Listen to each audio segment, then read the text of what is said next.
guys! So, this is a little late night jam with me, but as you know, I run a health and wellness business, and one of the things that includes is I coach others on how to run a successful business and how to have financial freedom, which is super awesome because a couple years ago I was in desperate need of both of those things.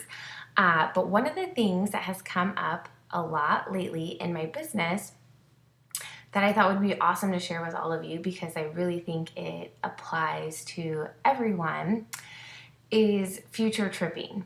So I get the term future tripping from Gabrielle Bernstein. About 3 years ago, maybe 3.5 years ago, I started my own journey on self development, and I was just kind of in a place at my life where I knew that I wasn't really fulfilling my purpose. Like, I knew that I was meant for so much more, but at the same time, I had just had a baby. Even though I was 30 and married, I wasn't planning on being a mom, so it was a shock to me, and just all of the changes that were going on. It was like, all of a sudden I was kind of forced into that situation where I was like, this is real life. I'm responsible for another human, and it made me evaluate my life and see, like, where am I at and where did I think I would be, and most importantly, where do I want to be?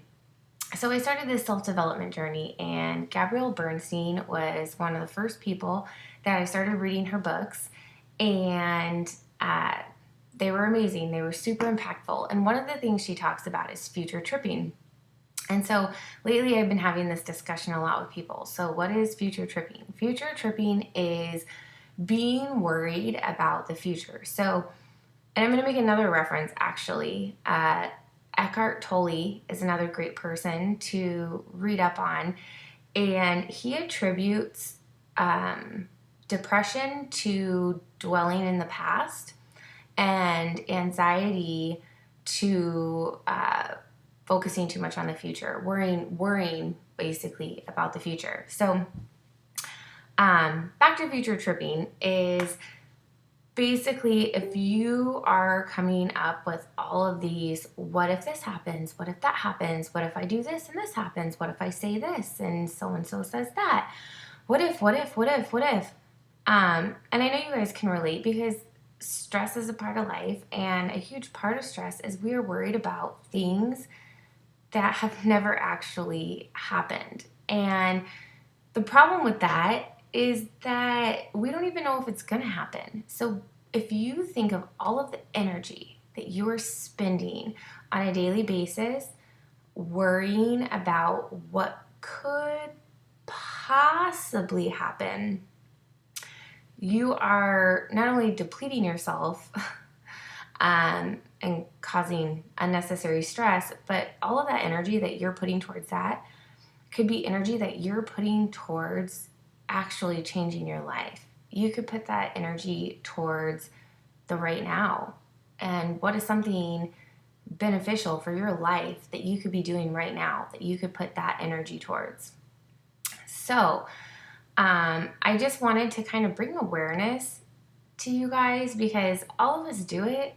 I catch myself in future tripping still too, and I'll be like, I always tell myself, my dad, my grandmother passed away before I was born, but my dad used to always tell me that her motto was, you cross that bridge when you come to it.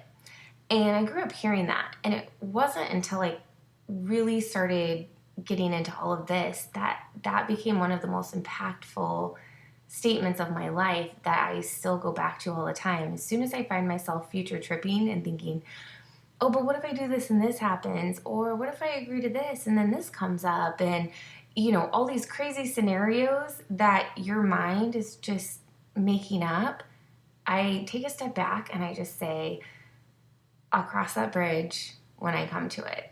But worrying about it right now doesn't do you any good. It just depletes you, and it takes away from living your life, you know? So, um, stay away from future tripping. If you find yourself doing it, just say, I'll cross that bridge when I come to it. I hope this helps you guys, and I will talk to you later.